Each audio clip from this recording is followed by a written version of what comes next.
All right. All right, thank you. Once again, we thank you for the co-creation of this interaction and the allowance you have given to us in allowing us to experience each and every one of you as one of the facets of the multidimensional crystal of creation.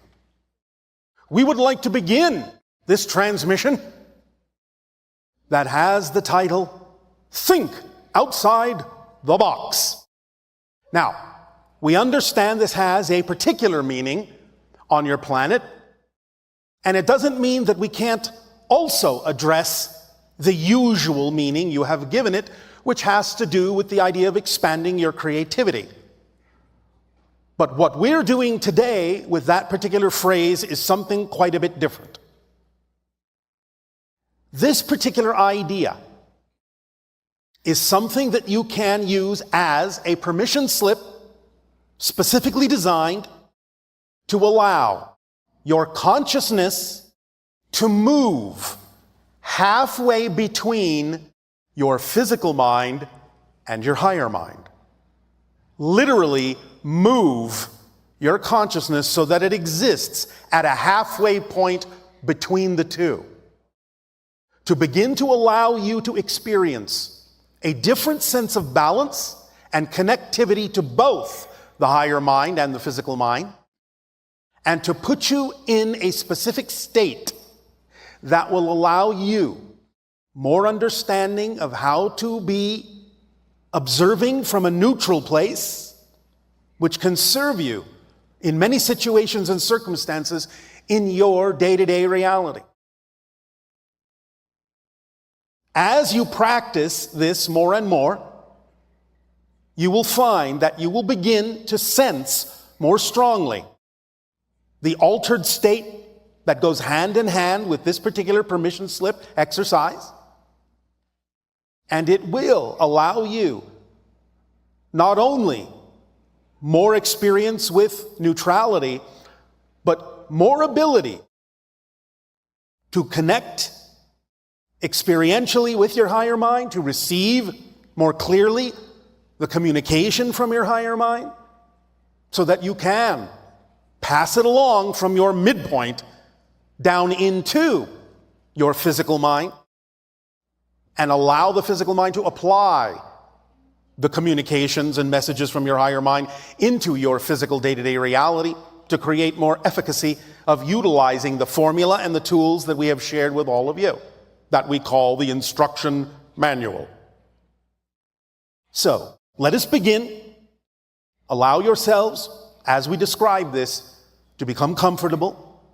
This doesn't have to be a deep meditation at the moment, but this, if you go along with it a little bit, will allow you to begin to experience this altered state. It might be a little, it might be a lot, that's up to you. But go with it as we describe it so that you can begin to understand what this entails and allow you to repeat it for yourself when you wish. Are you ready? All right, so here we go. Imagine, if you will, for the moment, that you are standing inside a structure that you might typically refer to as a warehouse. It's large and mostly empty. There's nothing in it except one thing, a box. Now, you can allow this box to look like whatever you wish. You can allow the warehouse to look like whatever you wish. But it should be a large, empty space. There can be light coming in or not, it doesn't matter. There can be support beams and posts in it or not, it doesn't matter. But the box is the only thing in it besides you. Now, we would suggest, but again, it's up to you, that the box be made out of something clear that you can see inside it. Glass, plastic, whatever you wish. It can have a frame around it,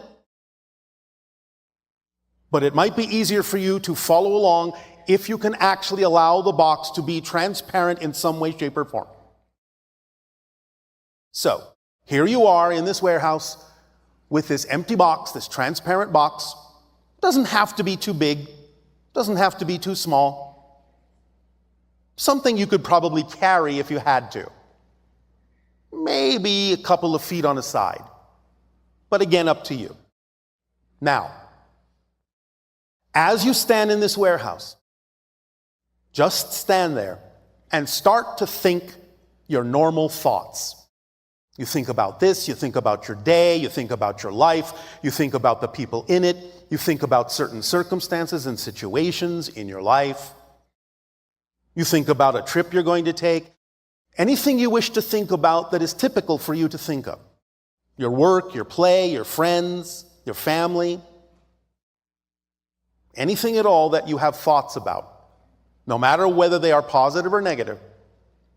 Just take a moment and review those thoughts. Now, as you go through those thoughts, one at a time, allow yourself to imagine that you take a thought out of your head and put it in the box. Now, once the thought is in the box, it can look like anything. It can look like a light moving around. It can look like smoke. Whatever you wish it to look like. It can look like a ball. It can look like a cube. Whatever you want to represent that thought by. It can be different colors, different shades. Just see it in the box. Then take the next thought you were thinking of and put that in the box. And the next, and the next, and the next, and the next. Get to a point, whether or not you have a specific idea of your thoughts, get to the point where you simply understand and imagine that all of your thoughts are inside the box and you can see them through the clear sides of the box. Maybe they're in there moving around. White smoke, dark smoke for positive, negative, different colors of cubes or balls. Whatever it is, lights moving around. See that all of your thoughts have been put inside the box and you can observe them. So now, at this moment, you're not having any other thoughts. You are just observing your thoughts in the box. That's all you're doing is just looking at the box. And you're seeing that all your thoughts are over there in the box. That's it. There is no other thoughts going on. You're just looking. You're just observing. You're not thinking about the box. You're not thinking about the thoughts in the box. You are just watching it, observing it, neutrally, objectively. You may understand, you may know from a certain point of view that they are your thoughts, but keep it on the level of just observing them in the box. At this point, you are in a state of observance, just observance. The warehouse is big and empty. There's the box. The thoughts are inside it, sitting still or moving around. And there's just you looking at the box. That's it. Now,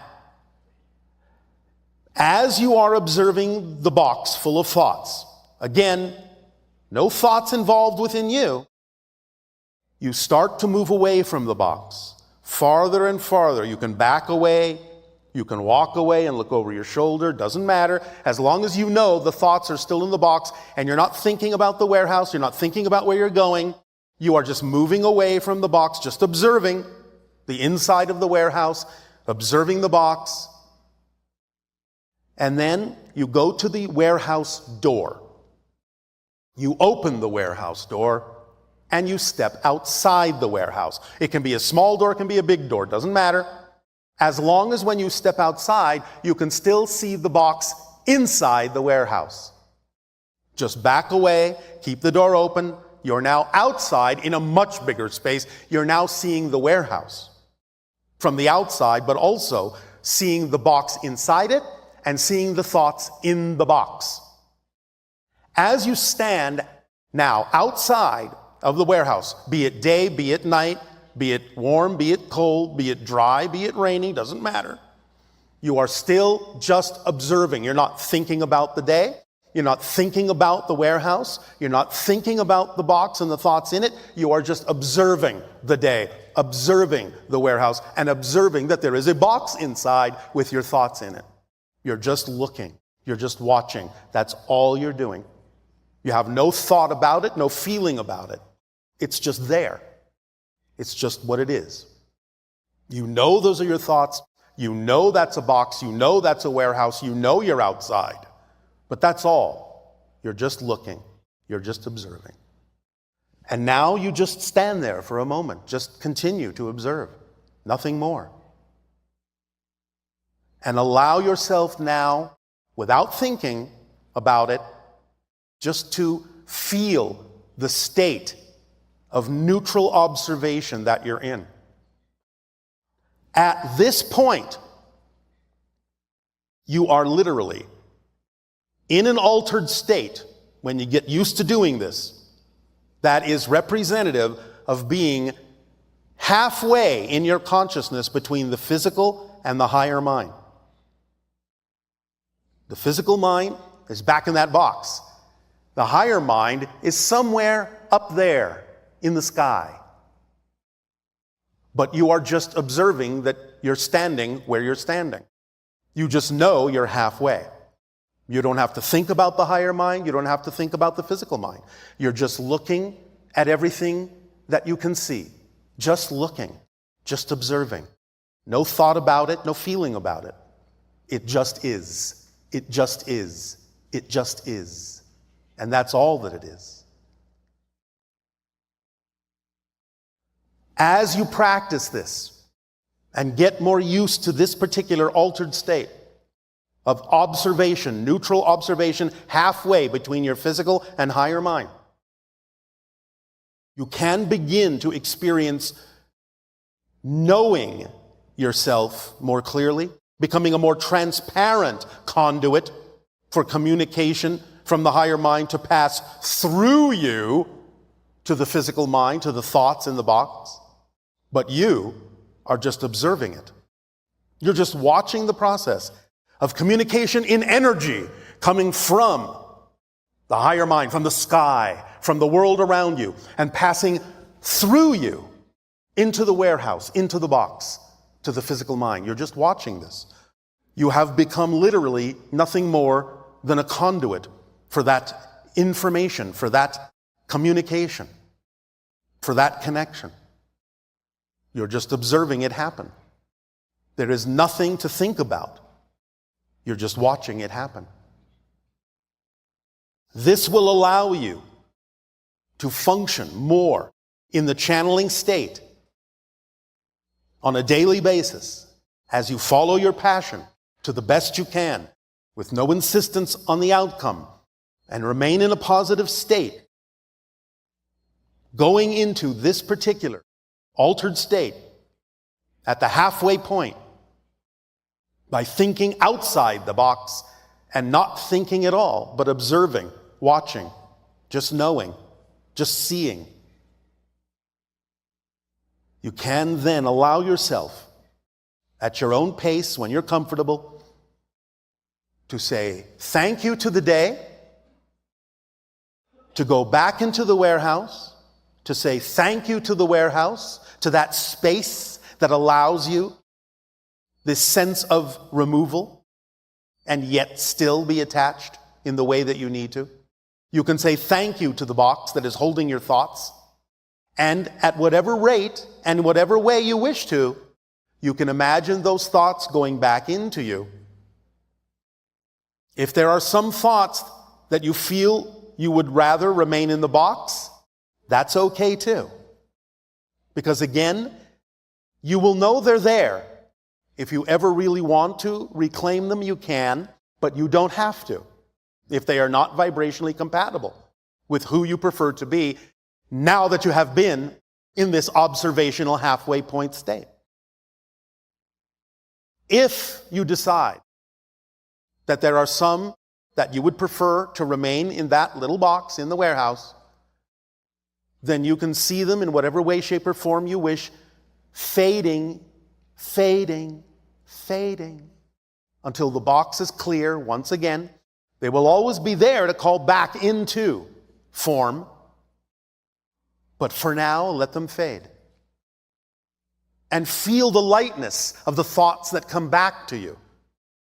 Now that you have begun to see your thoughts from an observational neutral point of view, from an altered state halfway between your typical physical experience and your higher mind, so that you can function in your life as a clearer conduit of information from the higher mind, which is a language of energy, which your body translates as passion, creativity, love, curiosity, attraction, and which it is important to answer with physical action. Because while energy is the language of the higher mind, physical action is the language of physical reality.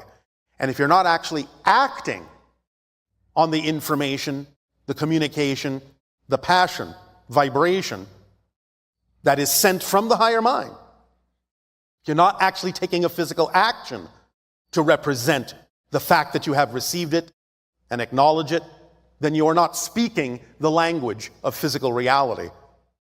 And thus the higher mind knows that you're not really hearing it. And therefore, why should it send something more when you're not willing to act on what it has already sent? But doing this exercise outside the box of your thoughts, just observing them, just looking at them and not thinking about them, will put you in a state that will allow you better receptivity for that communication from the higher mind. You will be a clearer channel, a clearer conduit of your own path. And you will flow more easily, more effortlessly in life, as life flows more easily and effortlessly through you. So, allow yourselves to breathe this in and breathe it out. Make it your own. If your imagination decides to alter it a little bit, that's fine. But again, remember, putting your thoughts in the box is about not thinking about them anymore. It's just observing them. There they are, over there. That's all you do in that exercise, is recognize, there they are, over there. Here I am, here. Now I am here. Now I am here. There they are, over there. Simple observation is all that's required for this to take hold and for you to wind up in the altered state that represents the bridge and the link halfway between your physical and higher mind. Do you understand? All right. Do this as you wish. Practice it. It will become stronger. And soon you will begin to really feel that altered state very viscerally, very physically. You will know when you are in that halfway point. And things will change around you, sometimes in the blink of an eye. For you will be the center point of your creation. We thank you for allowing us to share this idea with you today. And in return for the gift you are giving us, I ask you now, how may we be of service to you? You may begin with your questions and conversations if you wish. Hello, Bashar. And a good day. Oh, I'm first. So, this is what flow feels like, following my excitement, and I'm here. Yes, this is what flow feels like, because every single one of you has a current in creation, and your current knows where you need to go. So just go with that flow, and you'll wind up exactly where you need to be, exactly when you need to be there, with exactly who you need to be with. Perfect principle of synchronicity organizing your life. Yes, I've never experienced this before. This is fantastic. Yes. To the best of my ability, with no hesitation. Okay, so my question is there a way that we can really remember ourselves, our real selves? Yes. That's why we give you the formula. That's what happens.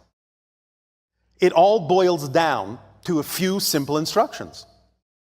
Because when you follow the instructions of acting on your passion to the best you can with no assumption, no insistence on the outcome, and you remain in a positive state no matter what's happening, what happens? You raise your frequency. When you raise your frequency, what happens? You become a more sensitive antenna to higher frequency communication and information and intelligence. When you become a better receiver of that information, what happens? You expand your consciousness. When you expand your consciousness, what happens? You know yourself more deeply, more fully, more truly. It all works together. That's why we give you the instruction manual. Almost every single question most of you ask us is contained in that instruction manual. By doing it, you will be more of yourself. And when you are more of yourself, you will know more of yourself. Does that make sense? It does make sense. Why do we keep forgetting our power so quickly, so easily? Because you have been trained to. Because you have been trained to buy into fear-based beliefs that say you are not worthy, you are not deserving, you are not powerful, you are not confident, you are not trusting, you are not connected, you are out of control. Yes? These are the things that you are taught on your planet when you grow up in your society, from your parents, your friends, your schooling. But when you become an adult, you begin to realize, hey, I was spoon-fed something that I can't digest anymore. That's not me. I needed to believe it was me for a while because other people made me believe that if I didn't believe that, they wouldn't take care of me. They wouldn't like me. I wouldn't survive. But now, you're an adult. You can handle survival on your own. You can thrive. You need to find out who you really are. You need to let go of the things that are no longer you, that supported you up to a point, but which you no longer need. You're carrying around, most of you, other people's belief systems that have nothing to do with you, other people's baggage, so to speak. Your baggage weighs nothing. If you feel held back, it means you're carrying around someone else's baggage. Drop it. Find out what those beliefs are that are out of alignment with who you truly are, who you prefer to be. And when you bring those fear-based, negative-oriented beliefs to the light of your consciousness from your unconscious mind and really see what they say, the first thing you will notice is, more often than not, they will appear illogical, nonsensical when you really examine what they say. You will see right through them as a lie. And therefore, as soon as a belief appears to you to be nonsensical, it's gone. That's the end of the process of letting it go, not the beginning. Because you don't hold on to anything that appears nonsensical. If you do hold on to the belief, that means there is another belief that is making that belief appear to make sense.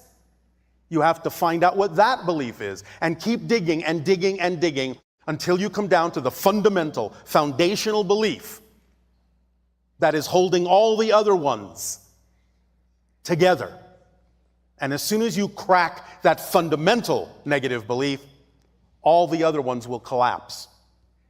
But sometimes a negative belief, a fundamental one, because it is attempting to perpetuate itself, like all beliefs are made to do, may hide under other beliefs. Allow you to think, oh, look, I discovered that negative belief, it's gone, now everything will be different. But you see that it's not. You keep acting the same way, keep behaving the same way, keep feeling the same way, keep thinking the same way, keep having the same kind of negative experiences. That simply means you haven't found the fundamental negative belief. Keep digging. Once you find that and see that it makes no sense and truly let that one go, then everything changes, everything shifts. Agreed. You will find out, generally speaking, even though there may be very many specific ways in which this can be expressed in your life, you will usually find out that the fundamental negative belief is some variation of I'm not worthy. And yet, you exist. How could it be that you exist if you're not worthy of existence? Do you believe creation makes a mistake? It doesn't. Nothing is pointless within existence. It exists for a reason. So if you exist, just to put it in colloquial language, existence must need you to exist in order for it to be complete unto itself. Because if it really didn't need you, you wouldn't exist. Therefore, you are worthy by the fact that you exist, and you don't need another reason to be worthy. If you start to believe that you are unworthy, and keep believing that you are unworthy, you are arguing with creation about your worth. You will never, ever win that argument. Ever. Because you cannot cease to exist. You may change form, but you, the you that is you, the reflection of all that is your perspective, your unique consciousness, cannot cease to exist. Why? Because by definition, there's nowhere for you to go. Non-existence, by definition, doesn't exist. Think about it. That's the quality of non-existence, to not exist. It doesn't exist. That's its quality. So if you exist, you can't become non-existent because non-existence doesn't exist. There's nowhere for you to go. So you are worthy because you exist. Is this making some sense to you? I am feeling all of these things. I feel these almost like I'm a hive, and the hive is splitting in some way. And so I'm just going the right direction, and if you're being you, I'm yes. definitely being me for the first time in my life. Just me, not carrying other people's baggage, but still on the same journey. Well, yes, on the journey of being you. You see, that's actually your purpose in life, all of you. To be you, as fully as you can be. You may express that purpose in a number of ways, but those are the expressions of your purpose. Your purpose is to be you. That's it. Simple. Don't overthink it. Don't overcomplicate it. Just be you. Even though most of you have been taught to do this, the hardest thing to do is to be someone you're not. The easiest thing is to be you. All the pain, all the struggle, all the strife, all the difficulty comes from trying to be someone you're not. All of it. When you start to go with your flow, as we talked about, that's your current, it becomes effortless. It becomes automatic. It becomes joyful. It becomes creative. It becomes loving. It becomes fulfilling. Because all those things are automatically contained in the automatic guidance system that goes with being yourself, that's built in. Surrender is not giving up control. Surrender is surrendering to the control that's already built into you. Go with the flow. That's all you have to do. Of course, if you're really excited about overcomplicating it, I'm not going to stop you. Because if that's your joy, then that's your joy. If that's your path, then that's your path. But you get to decide. The greatest freedom all of you have is the ability to choose. So choose. Is this helping? Yes. Yes. Thank you very much. You are very welcome. Thank you for being my friend. Nice to meet you. And you as well.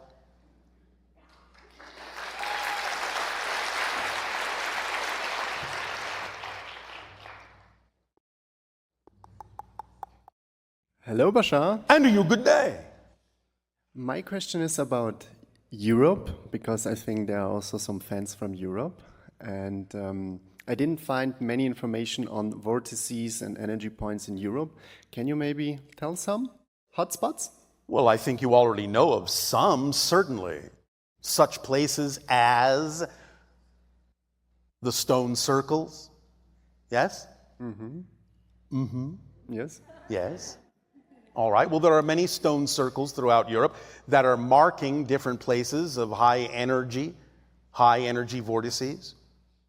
There are certain places that are famous for a reason, because people are attracted to the vortices and then build major cities there, such as Paris. The Eiffel Tower is literally at the center of a vortex. That's why these things get put where they get put, because whether it's conscious or unconscious or instinctual, you gravitate to where that energy is and create representations that demark them. So quite often you will find that the most, shall we say, observable or sacred, or sometimes the most mysterious edifices are usually placed somewhere within a vortex. Does that make sense? Yes. All right. Does that help? Yes. Some But- more travel points. Well, obviously, sometimes there are also mountains that will serve as indications of strong energy upwellings and vortices on your planet. What you call Vesuvius is one, very strong vortex. The island of Crete is another major vortex in the Mediterranean, especially the Temple of Knossos. You follow? Yes. All right. One moment.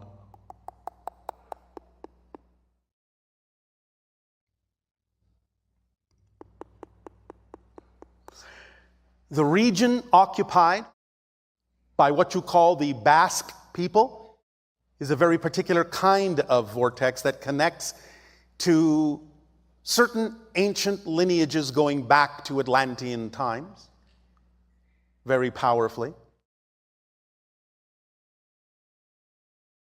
Many times where in England the crop circles form, other major vortices are there. The Isle of Man is an extremely powerful vortex that has to do with the opening of mysteries. And there are many others. But you can find the rest by using your senses and being attracted to places, and that will tell you that there's some energy there for you. Anything else? Yes, thank you. Is there any particular very strong point, because there's like all over the place in Sedona, a nice vortex to visit for cosmic energies? Bell Rock is the center of the vortex that covers all of Sedona. Okay, That's why my ship is above it. good to know.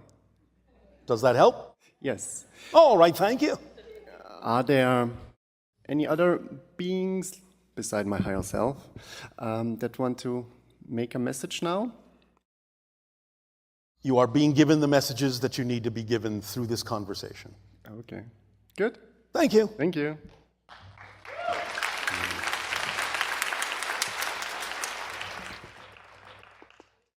Hi. Hi. I would like to thank you for last night's dream and the downloads over the last few days. Yes. And my question pertains to an energetic system that I've been getting downloaded with over the last year and a half, which I'm coming to understand as being Maitreya consciousness. All right. You are working with that particular archetypal consciousness then. Yes. All right. And And so that's your permission slip at this moment. it is. All right. And my question pertains to what elements I might be missing in regards to this energetic system.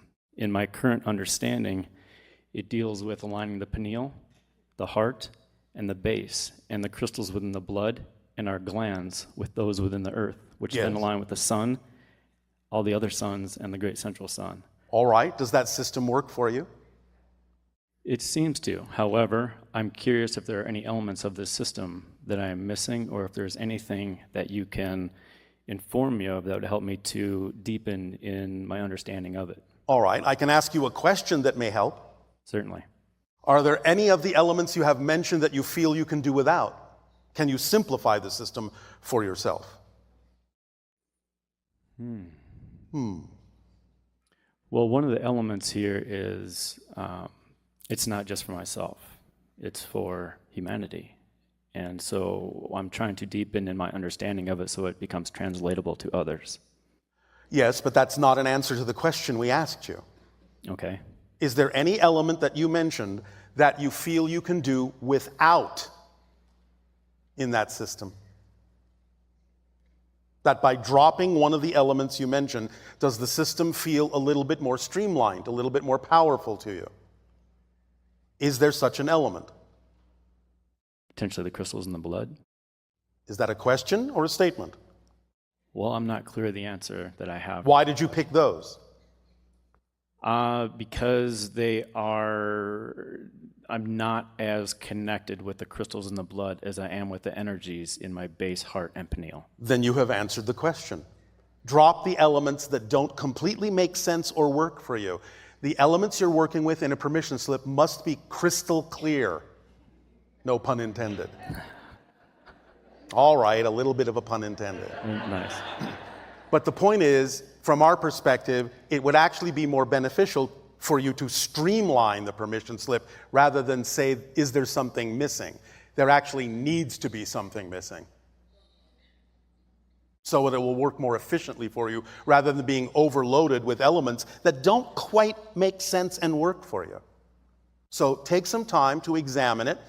It's all right if that's your permission slip, but take some time to examine it and see if there's anything you can kind of let go of or merge together into something that makes more sense as a single element rather than two or three, and see if that feels more powerful to you.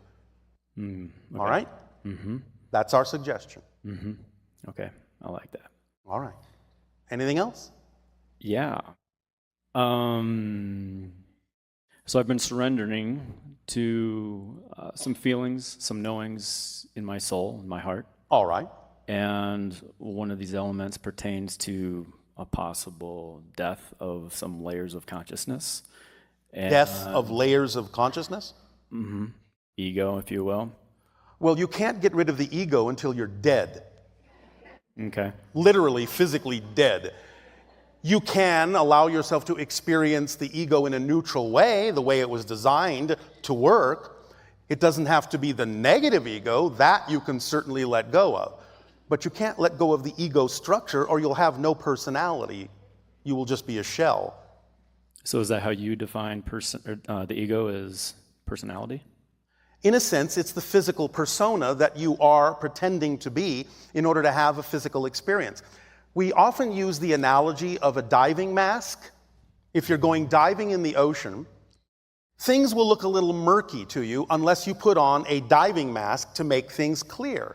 The ego structure, the personality structure, is the diving mask that you put on to go diving into the idea of experiencing physical reality. The ego's job, the physical personality's job, is just to make what you're experiencing clearer. That's it. It doesn't have the power to decide where you should go, how things should work out, or any of that.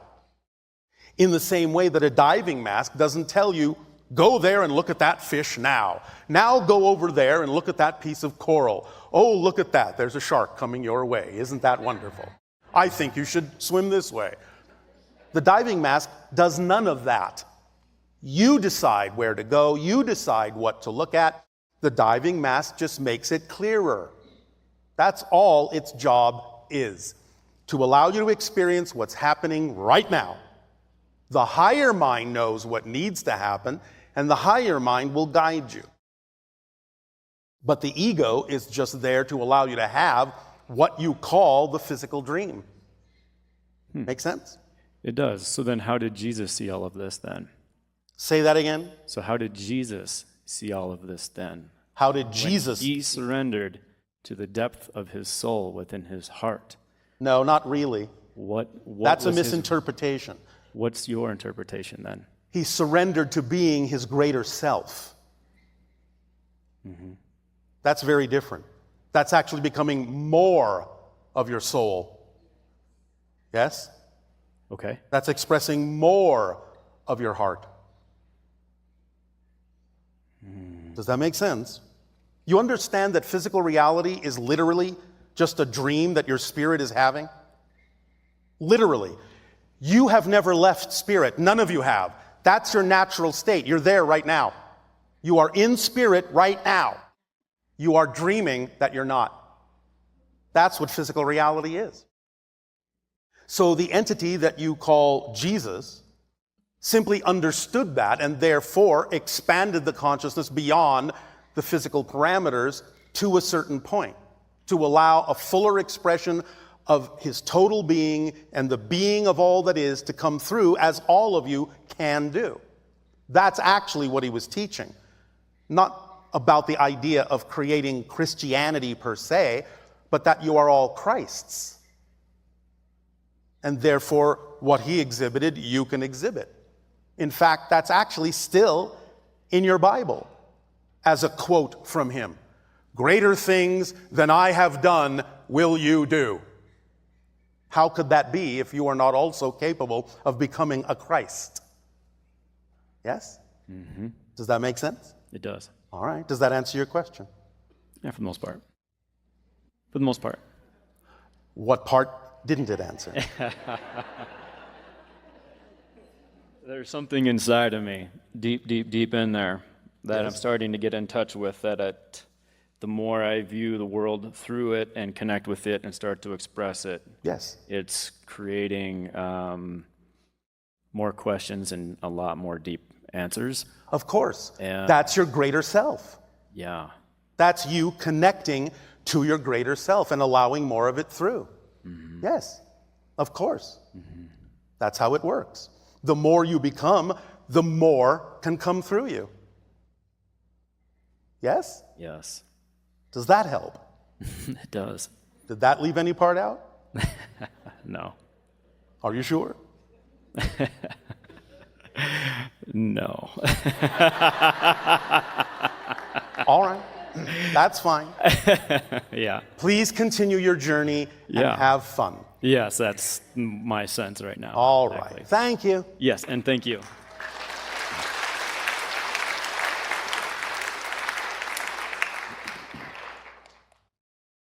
So she's from Japan, so she doesn't speak English, so I go translate for. Are you sure you speak English?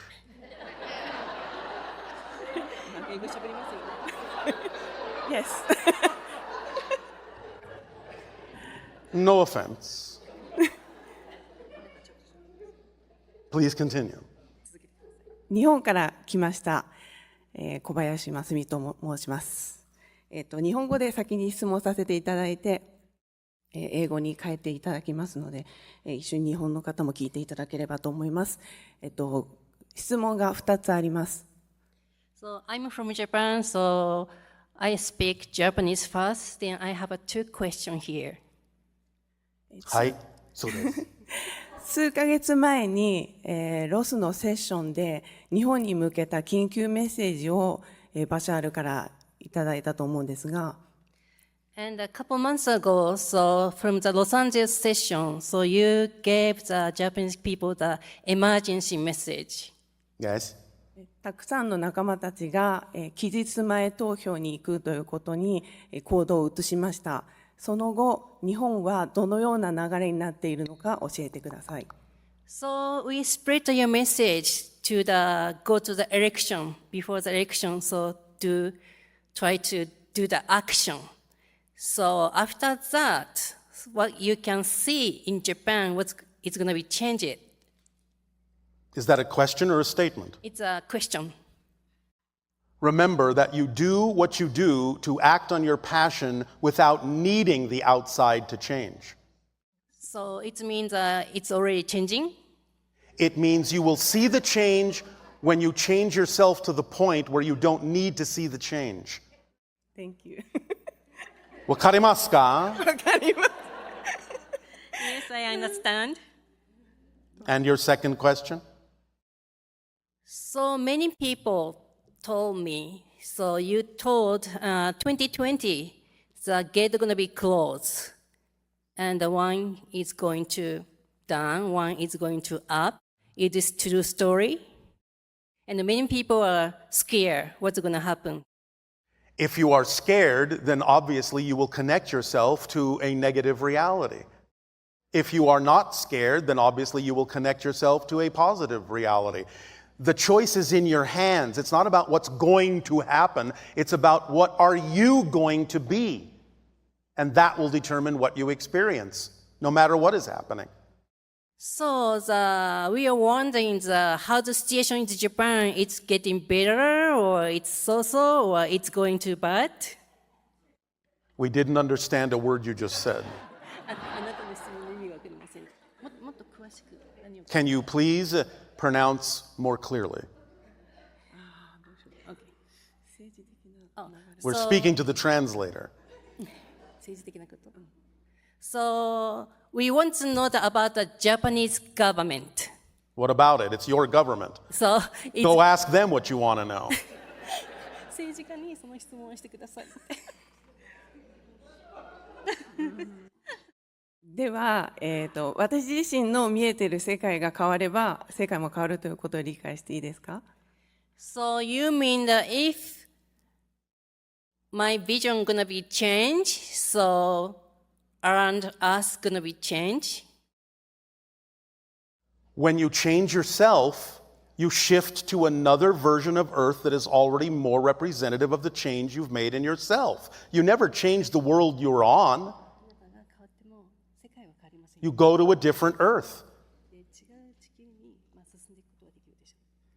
So just be focused on changing yourself, and you will experience change around you.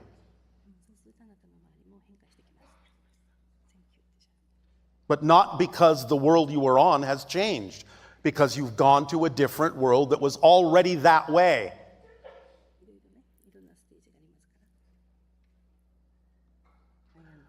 Does that make sense to you? Do you understand what we're saying? Yes. I understand. All right. Thank you. Thank you. Thank you very much.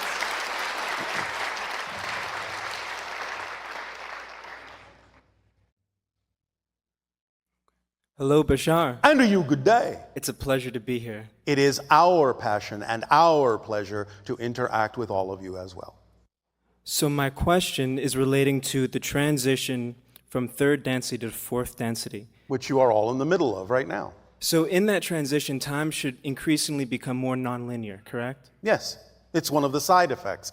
Because since space and time are projections of your consciousness anyway, you will find that as you expand your consciousness, going from third to fourth density, space and time will become more flexible, more malleable, more nonlinear, where it needs to be.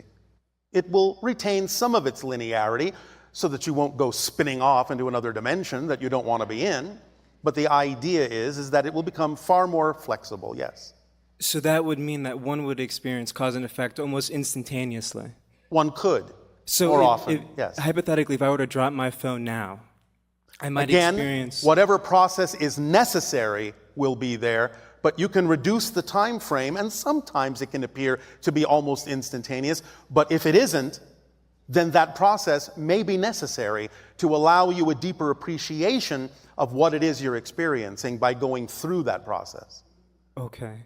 So hypothetically, I could experience being the age I am now, Yes? doing something, and immediately be a different age at a different time in my life. In a sense, this is what we do when we're speaking with all of you. Sometimes in these conversations, you may be speaking to the 50-year-old version of me. The next moment, you may be speaking to the 137-year-old version of me, because our consciousness shifts up and down what you call our timeline, going to where we access the information we need to answer you, which we may not have at 50, but will have at 137, for example. And then from your perspective, are you seeing that transition linearly? Are you experiencing being 50 and then immediately being 120? In our reality, yes, we have evolved to the point where that can be an instantaneous transition for us. We are now involved with different kinds of processes and don't need that particular kind of process to take any time at all. Yes? What vibrational frequency does that begin to occur at? Somewhere around the 200,000 cycle per second frequency and up. And how old are you right now? 158. Fantastic. Does that help? Yeah, so I am very interested in and what occurs after that as well. After what? After the experience of being, able to transition to different ages, 50 and then 150. Well, many different things. You can start exploring all sorts of other dimensions of consciousness, other kinds of realities, so on and so forth. So would the next step be different timelines, or would it immediately jump to different incarnations? Well, that's really up to you. That's a choice. It's not an automatic thing. You have to make a choice. Interesting. But you will have the ability to make different kinds of choices. When you arrive on certain levels, you become aware of what the choices are that have become available to you on that level that you may not be aware of now because you're not the vibration of that level. So why should you be aware of it? Got it. Okay. It's not relevant. But when you get to that level, everything that's relevant becomes known, becomes available. Yes? Yes. Does that help? Extremely. All right. Anything else? Yeah, I'm wondering what the vibrational frequency of New York City is. The entire city? Well, I guess the average.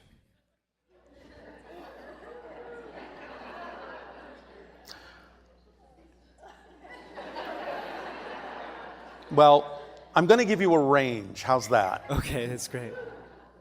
It generally, on average, not that there aren't exceptions, both up and down, on average, it vibrates somewhere between 65,000 to 138,000 cycles per second. On average.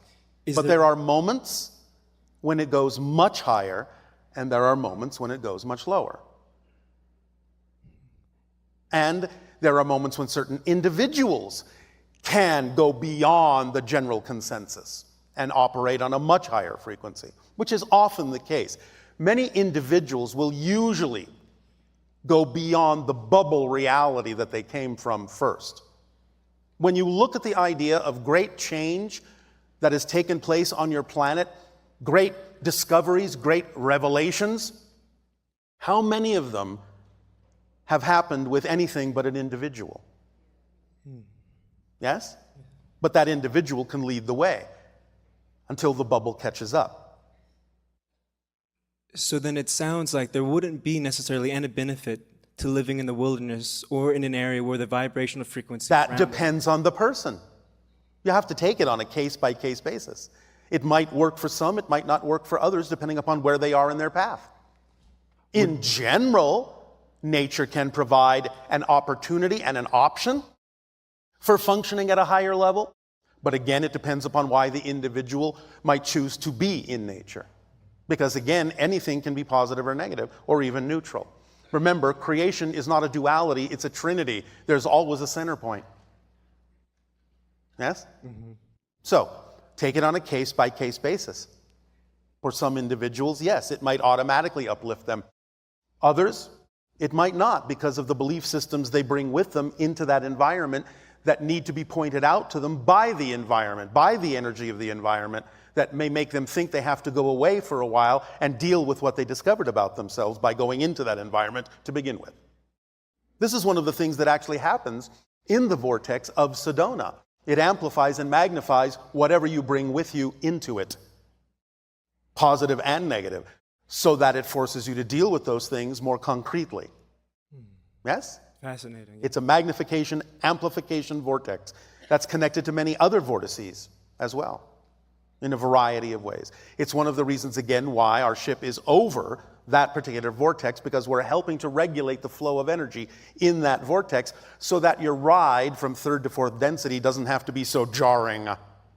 We're helping to smooth it out a little bit for you. Thank you. Well, you're welcome. Could I ask you, you said it's on a case-by-case basis. Could I ask you specifically for myself? Are you attracted to be more in nature?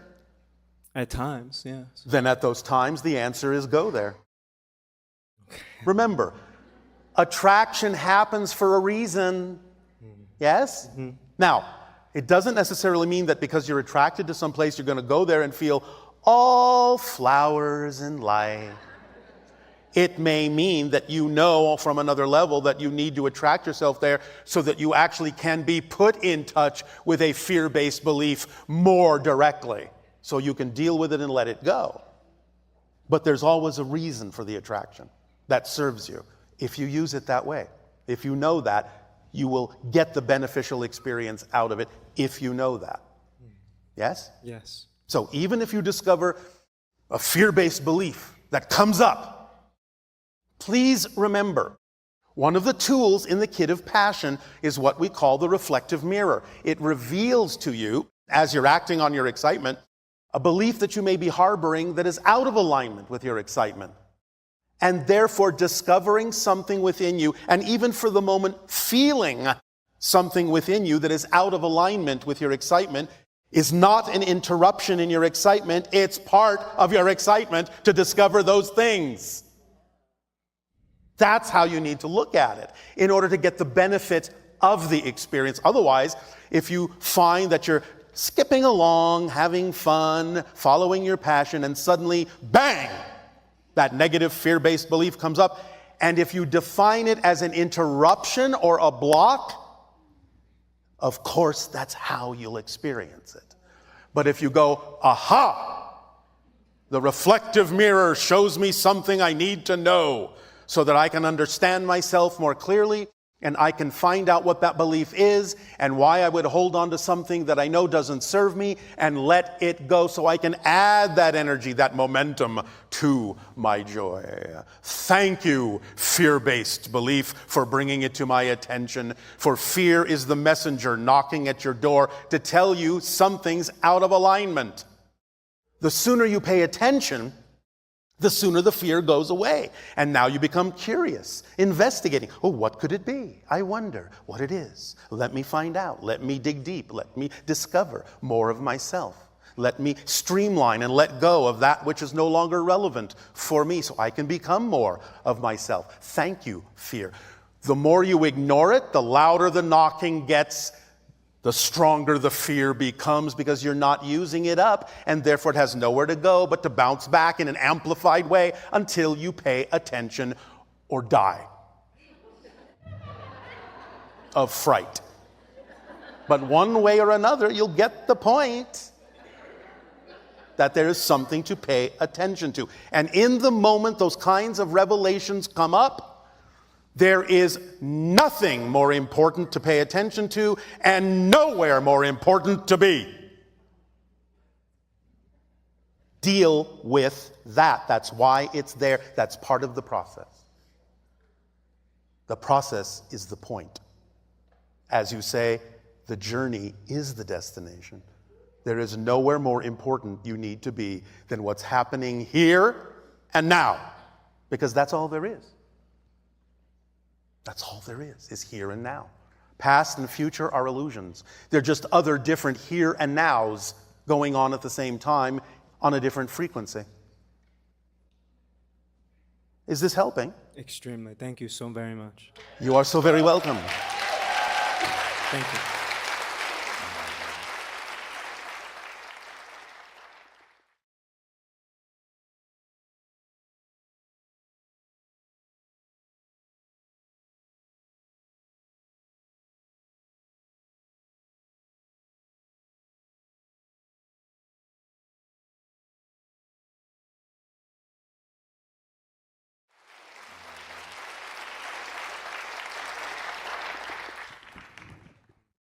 Hello, Bashar. And are you good day? Yes. Yes. Yeah, my question was really related with the theme of today. Yes. It's related about the physical mind and thought. Yes. What's the difference?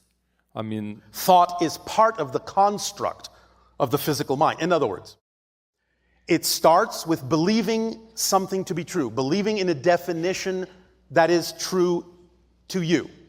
Whether it actually is to everyone else or not isn't the point. The definition is something you believe is true. Once you have a definition you believe is true, that has to reinforce itself to make you feel that the reality it is telling you is actually real, because it isn't.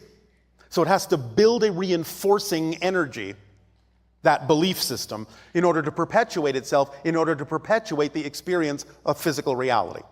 So that belief starts generating other kinds of energies that you translate as emotion, feeling, thought patterns to reinforce the belief, behaviors, physical behaviors to reinforce the reality of the belief, and then a reflective experience that is the result of those beliefs, feelings, thoughts, behaviors, and so forth, again, to reinforce the idea that the belief is real, that it becomes tangible to you. But it all starts with believing something to be true, and that generates the triad of the emotions, the thoughts, and the behaviors that create an experience that then seals that belief in, as if it's true, as if it's real, as if it's a fact. That's how the physical mind is constructed. Right. So all these parts is the physical mind itself. Say that again. All these parts, these pieces that you just described, is the physical mind. Yes. The conjunction of that. Yes.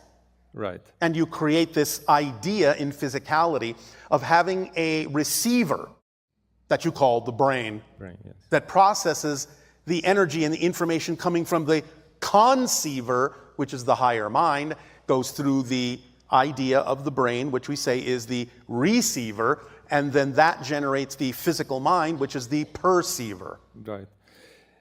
And That help? yes, the interesting thing was this exercise you gave today, I believe, is the idea for us to like detach from the physical mind. A little bit more, yes, to find yourself halfway between the physical and the higher mind so that you can start to experience an altered state of neutrality that can be of benefit in your life when applied that way.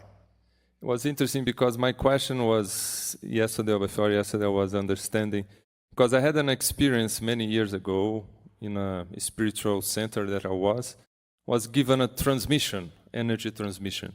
And within that transmission, I felt the separations like from the mind, from myself. Yes. And that I stayed in a state that, there was no thought like a secondary thought. There is just awareness. Just awareness, exactly. Yes. That is your consciousness, your awareness of self. The physical mind is a construct in order to express the self in a particular way that you call physical experience. But it's a mask that you wear on your consciousness. And when you create that detachment to some degree from it, then yes, it just becomes that you are yourself. You're just awareness. The question is, can we really achieve that and stay in that state permanently? Yes, except, of course, it will be in the form that is relevant for your physical experience until you no longer choose to have the physical experience, and then you'll experience that awareness in a different form that's relevant for your spirit experience or other dimensional experience or whatever experience you choose to have. But you will always be having the experience from your point of view, from the self-awareness point of view. Yeah, because I gave that word that was declutching. I felt like the mind was declutched from my perception. And that's what I just asked now. It's really necessary to come back to this attachment again? Or Well, no, not in the same way. But the idea is that as long as you choose to be physical, you will work with those techniques and tools. You will work with physical reality. It doesn't mean you have to experience a negative attachment to it, but it can be a very positive kind of an experience to work with it in a more freeing way by creating a neutral state with it. Yes? Yes, it's just this chattering mind that doesn't exist in that state. No? We don't have this chattering mind talking all the time that's but somehow that kind unnecessary. yes, but that kind of experience comes from your belief systems. So when you start clearing those out, and they're just the beliefs that are really aligned with your vibration, you won't be so chatty. That's the question then. No, yeah, that's the direction. Yes. The chattering comes from the negative beliefs. You see, here's the thing about the difference between positive and negative beliefs in terms of how they're structured. First of all, as we said, because physical reality isn't real, belief systems have to reinforce themselves and perpetuate themselves to allow you to believe that physical reality really is real. But of course, positive beliefs will do it in one way, and negative beliefs will do it in a different way. Positive beliefs are easily reinforced because they're telling you things about yourself that are true. You're powerful, you're wonderful, you're beautiful, you're creative, you're loved, you're loving. All true. The negative beliefs, in a sense, I know I'm being euphemistic here, but have to work a little harder because what they're telling you about yourself is a lie. You are disconnected, you're not worthy, you're not powerful, you're not confident, you're not trusting. They have to work harder, and they have to distract you from realizing that what they're feeding you is lies to perpetuate themselves. Because once you know that what they're telling you isn't true, you'll let them go, you'll drop them. So they will use all the tools and all the techniques they can at their disposal. This isn't something that they're doing consciously, maliciously. It's just the way they're built. But they will use fear to pull you back in. Don't go there. Don't let go of me. Don't seek out your passion. Don't try to be joyful. Something bad will happen. It'll only get worse. Don't let go of me. So the irony and the paradox is, the more afraid you become to let them go, the closer you are to letting them go. Because they're working overtime to make you more afraid so you won't let them go. So being terrified of letting them go is a good sign that you're very close to actually breaking through and letting them go. So once you understand that's how they work, and you become very afraid to be yourself and live a life of joy because you think something worse will happen if you do, you have to see through that as a lie. You have to see through that simply as the way that negative beliefs manipulate you into not letting them go. You have to see it for the smoke and mirrors and the illusion that it is. Mm-hmm. You see? Yes.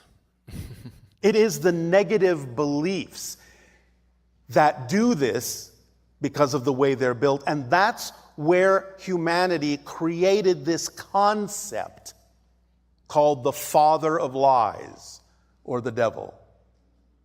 That's where that concept comes from.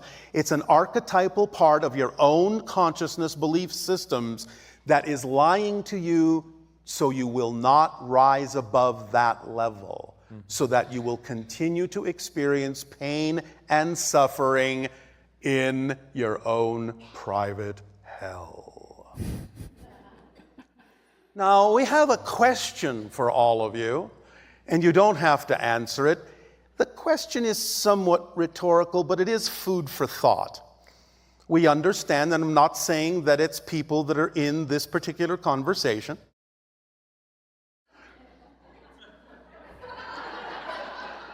But we understand that there are people on your planet, and we're not casting aspersions, nor are we making judgments about it. But we understand there are people on your planet who believe in a being called the devil. And they believe that the devil, by definition, is evil. And yet, if the devil punishes bad people, does that make him a good person? Think about it.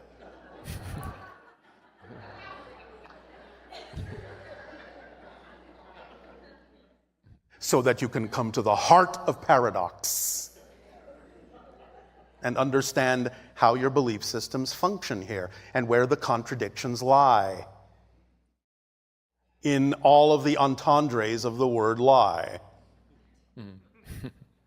Is this helping? Yes. Anything else? In that same process was an information like saying thought is karma. No.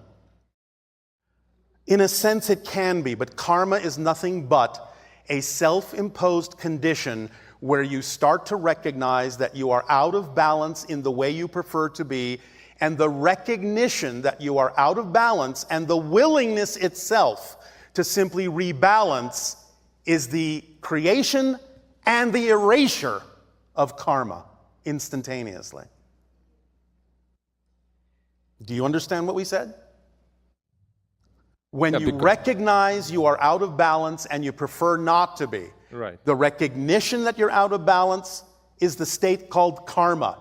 Mm-hmm. The preference to do something to go back into balance is the erasure of karma instantaneously. Right. Which is negative beliefs also, no? Yes, of course. Yes, the same. So the negative beliefs are created from thoughts. I mean, thought is, anyway, it's all connected. And when you recognize that those thoughts are simply a belief system, then you know that a belief system can be changed, then you are free to change it. Mm-hmm. What the negative beliefs may tell you may feel like a fact, but it's not a fact. It's an opinion. It's a perspective. It's a belief, not a fact.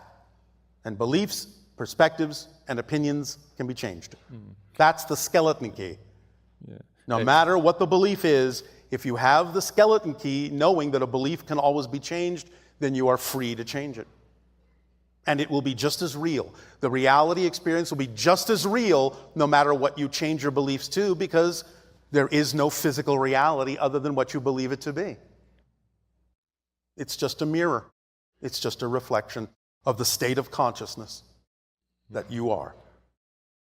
Make sense? Makes sense. All right. Does that help? There is another, I believe the last to close this chapter. Yes. In that spiritual perception that I was in that place, it said that this kind of freedom, I don't know if it's moksha that you call or whatever, freedom, it's only can be given. It's not about we can achieve it. Of course you can.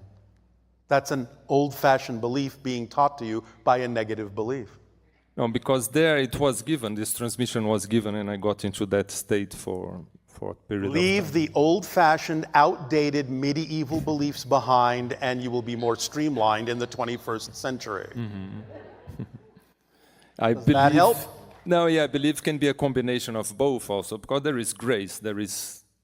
Everyone has their path, everyone has their way of going about recognizing what is true for them, and therefore that's why there are many people. Right. If there was only one way, there would only be one person. Right. But if that's not the way that works for you, if it doesn't feel right for you, then find your way. No, it works. It's just how much is like an ego involved in trying. I can't. That's for you to decide by being honest within your own self-investigation, which again comes down to the ancient phrase on your planet, know thyself. Right. And be honest within your investigation and tell the difference and be discerning between what is really excitement and what is anxiety being disguised as excitement. You can tell the difference if you're honest. Yes, sure. All right. Thank you. Thank you.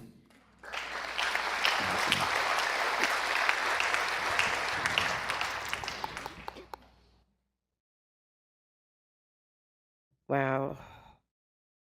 I've gone through everything, shaking. Basically, I would like to say thank you to Darryl. Well, you can thank him when he returns. Okay. I just wanted to be sure I've got a lot of grace. You're on my bucket list. I did one of those terrifying death things. Oh, how exciting. And I chose... Terrifying death things. Now coming to your town. So my question really got answered about, was it my actual body that healed, or did I shift into a parallel reality where it was healed? The idea of the quote-unquote actual body healing is always a shift to another parallel version of yourself. Nice. So I feel a little more in charge and All right. now. All okay, right. so this actually is why I came. So a few years ago, my friend Masaru Emoto came from Japan, and we had a water blessing ceremony at this lake. All right. And so there was 33 of us in the room. Yes. And we got to a point where it was just the facilitators kind of cleaning up chairs and everything, and maybe there was about 4 people left in the room. Yes. And I turned away from my husband, stacking chairs, turned around, and he was gone. Yes. So then I went... Perhaps you were gone. Okay, well, that actually, here we go, because 7 other people joined me or something. Okay, so for reals, we're going to go with this. Yes. So several minutes, and there was only one door out, and nobody saw him. They're closing down the building. One lady comes over and says, "My husband disappears all the time." And I said, "Well, you don't understand. Mine would at least give me the keys to the van." And so they were shutting down the building, and I asked one of these young men to please go and recheck the bathroom for him and stuff, and he wasn't in the building. So then I decided I've got to. I am mini panicking, but actually it wasn't even close to what I'm feeling right now. So there was an L hallway, And I went around the corner, and I was walking towards the bathroom, and this little Oriental girl in a yellow dress walks by me, kind of in slow motion, but I could hear her shoes clicking.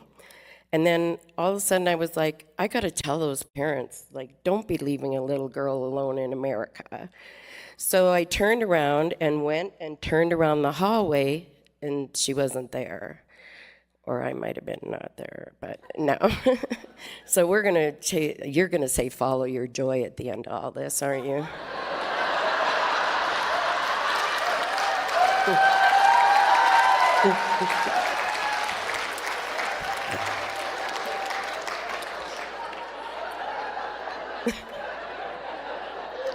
Would you like to come up and sit in this chair? No, I'm having a hard enough time standing. Okay, so we go outside, and it's a couple hours go by, and the people are staying with me because Rick's not around. Yes. And if he's gone from that seat, Bashar, I'm going to be really upset.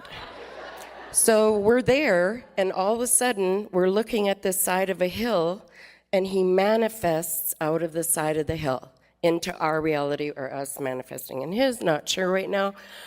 But what he normally drives, but there was no way we could get him in the driver's seat. We actually had to go home. He's talking about energy, propulsion, Yes. about frequencies where you just tone into like this frequency and you can travel here and here and here and here. Yes, this is what we teach our children. Okay, so my answer I'd like is what, who, where. What, who, where? Oh, I forgot to tell you the other thing. So when he came out of the side of the hill, All he right. said a little girl in a yellow dress Yes. brought him back Yes. because he said, you can't stay here. Yes. So that was the thing that I forgot. Yes, yes, yes. All right. Remember what we said earlier in a conversation about time and space becoming more flexible and malleable and nonlinear? Do you remember that part of the conversation? At some point. Well, you have lived part of that. So the idea is to understand that when we talk about things like that, we mean them. That it really will be a physicalized experience where time and space will come and go and things will shift in such a way that you will go to places and dimensions and levels that you may be of the vibration of at that moment, and sometimes it may require a little assistance from a guide to find your way back, because you may just simply be, another pun coming up, a little disoriented. Wow, that was good. Okay, so that was almost as good as Follow Your Joy, but the question would be, what beings, are they related to you? Distantly. Can you give me a name, please? Like of a something? I have a different idea. Go figure. When you go to sleep tonight, ask for the information of what, who, where. And you think I haven't tried that before, but tonight you're going to give me the answer, right? I'm not going to give it to you, but I'm going to help you get into the vibrational state where it might be easier for those that need to give it to you, for you to receive it. Nice, thank you. Because, are you participating in the moonlight meditation? Yes. That will make a difference.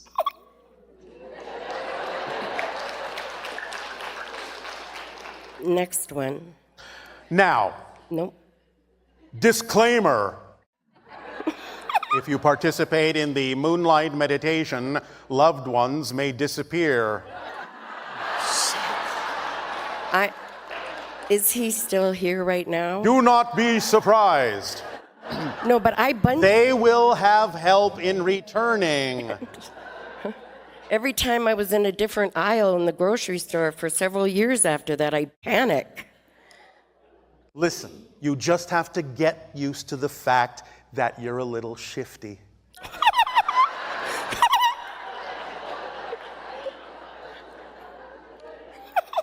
And so are other members of your family. Again, it's par for the course in this day and age to start finding yourself bopping around in space and time. Don't be alarmed. Get used to it. Okay. It's going to be the new normal. New normal. So the base is the new crown, literally. New normal. New normal. Okay. Yes. So the next one, which is probably going to be similar. So we had 5 people at our house, and we were, my husband was doing the thing on his iPad to look at stars. And, Yes. And suddenly over the cornfield, there was like all these lights doing different shapes and stuff. Yes. And we get outside, there was more there, short version, and we all have separate ideas of kind of what the shapes and stuff were, but it was very slow motion. Yes. And these lights were like going through our body, and I could see like the fastness, the non-solidity Yes. of me. Well, you sound very fortunate to have been invited to that party. Okay, so I was wondering, and just because I was wondering, I already answered that question, if that was the Z people that start with a Z, or maybe, I'm just super panicking right now. I'm sorry. There is no need to So apologize. first contact thing, were they measuring levels of fear in us? Were you afraid? Actually, no, and the 16-year-old boy said, I thought that if I ever saw a space or a UFO spaceship, that I'd be really scared. And so this ties back to your observing brain, because he So said they are measuring there's the something, lack of fear. because he said there's something over here telling me to run like hell, but my body feels calm right now. So Because you're experiencing, or he was, the juxtaposition of what you call the animal survival instinct of the physical body and the higher level understanding that there was nothing to be afraid of. But it was a measurement to see what the percentage of each might be. so that is real then, thank you. Yeah. But again, par for the course. And especially as you expand your consciousness, as I said previously, you're going to make your senses more sensitive to seeing things that were heretofore invisible to you, because now you're on that wavelength. Therefore, they're going to respond to that and give you a little bit of a light show to see how you react. Thank you. Well, I had nothing to do with it, but you're welcome.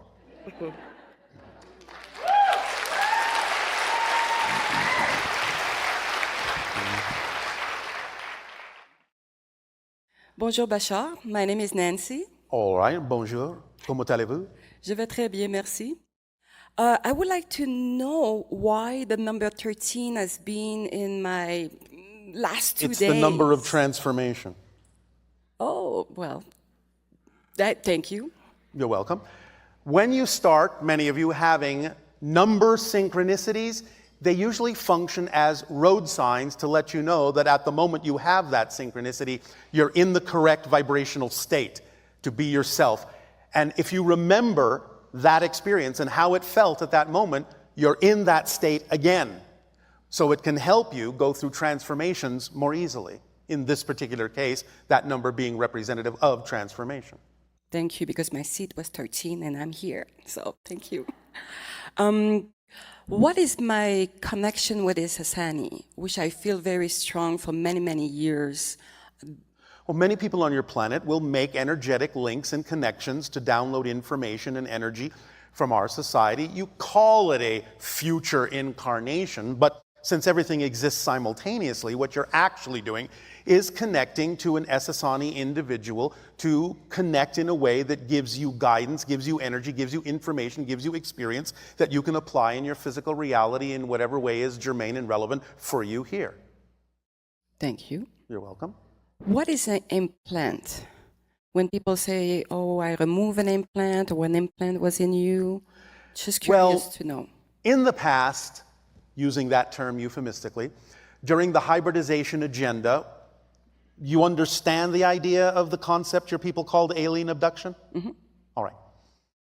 Often, in order to record what was going on in those people that were agreeing to be part of the hybridization agenda, certain kinds of technological devices called implants were placed in the body in certain places to record what was going on with them, to observe, to locate them when necessary, and to also act as a method for amplifying their ability to shift to other realities so they could visit from time to time on the ships with the hybrid children. But the modern version of an implant is no longer a device, it's an alteration in your actual genetic structure that does the same thing. Oh, thank you. You're welcome. I have a question related to the dimension. I feel like I'm a multidimensional being. So in different dimension, can we be aware that we're shifting to 6, 7, 8, 3? Are we shifting? Yes, you're shifting all the time, first of all. Yeah.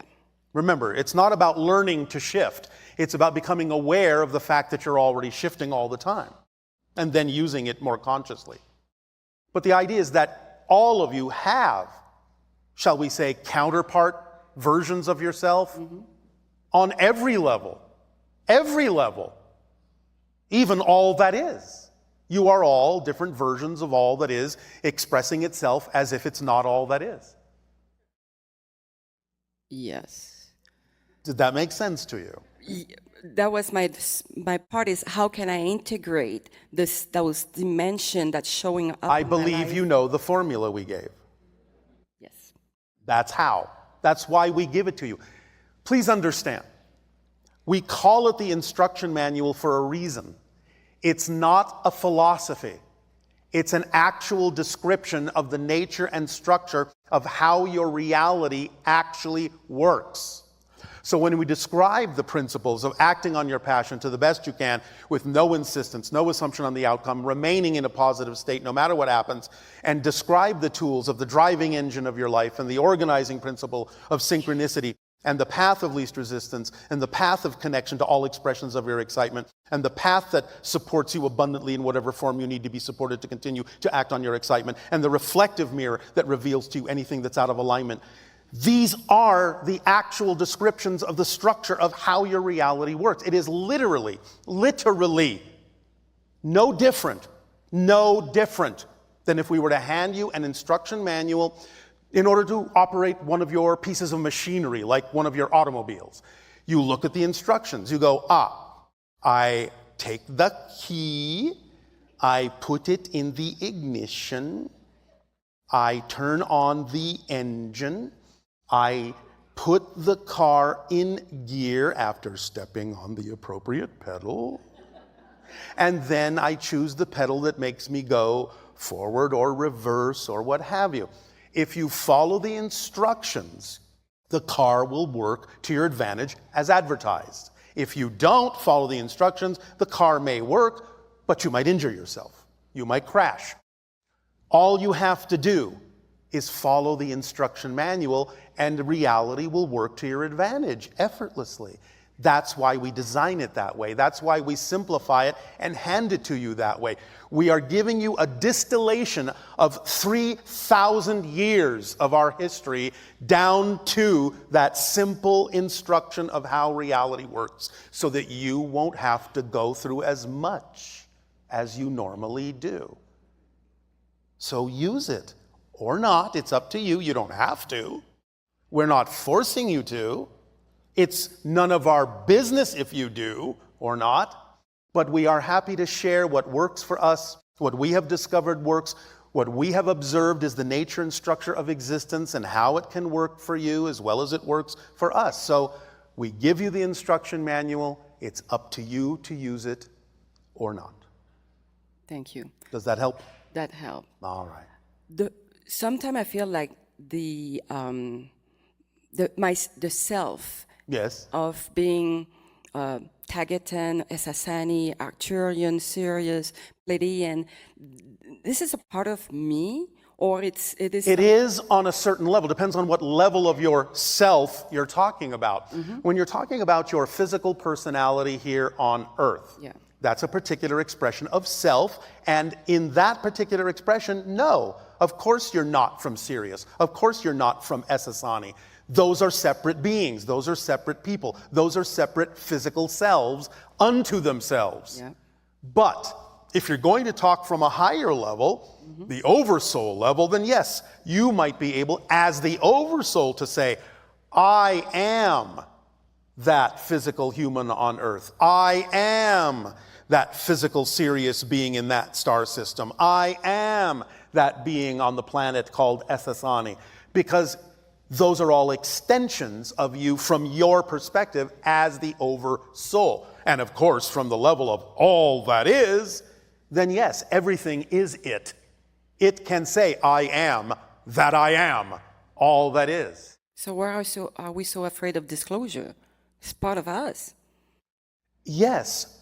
So the idea is to understand what's relevant for you to express in this physical dimension that you have created within your consciousness for the particular theme that you're exploring. How and in what way of the expression that you are all that is relevant for this theme. All right. Does that help? That helped. I want to know if there is a vortex in South Texas, because I live in the border of McAllen and Mexico. So do we have a vortex in that area? Well, there are many, many vortices on your planet in a variety of places. There are some major ones. There are many minor ones. So yes, there are vortices in that state of your particular nation. That. Then I will ask why we have the challenge with the border undocumented crossing.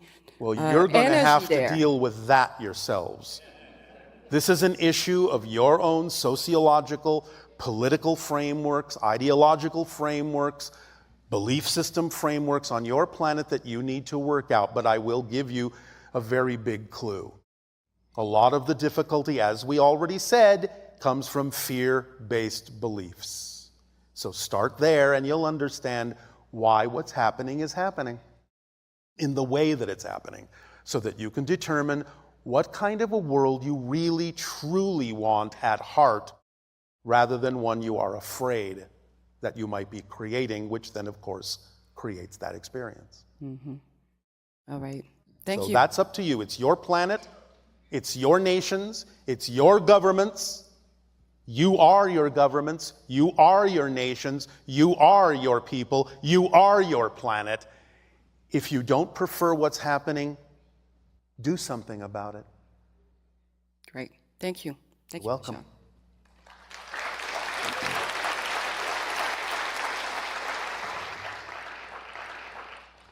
And of course, we mean, ideally, do something about it in the most positive way possible. Hello, Bashar. And to you, good day. Very excited to be here. As are we. Thank you for co-creating this holographic projection of my consciousness right now. Absolutely. Appreciate it. So I have a few questions. The first one is, what is my current frequency fluctuating between? 165,289 cycles per second. Thank you. Until you asked the question. I understand. I knew that was going to happen. I'm And okay then with it that. went I've down accepted to that about reality. 157. That's okay. I go up and down. All right. So my first question is, actually that was my first question. So my second question is, are spirit guides just a permission slip? Do they actually exist? Yes, they do. But it's still a permission slip. It doesn't matter. Even a living person is a permission slip. Okay. Everything is, remember? Every tool, every technique, every ritual, every object is a permission slip that gives you permission to be more of yourself, because your belief system says you need that particular exercise, tool, ritual, person in order to be so. So yes, spirit guides are real, but they are also permission slips and can be used that way. I'm a permission slip you're using right now. To speak to my higher mind. Yes. Yes, you're the mask. Okay. So what density is my oversoul in?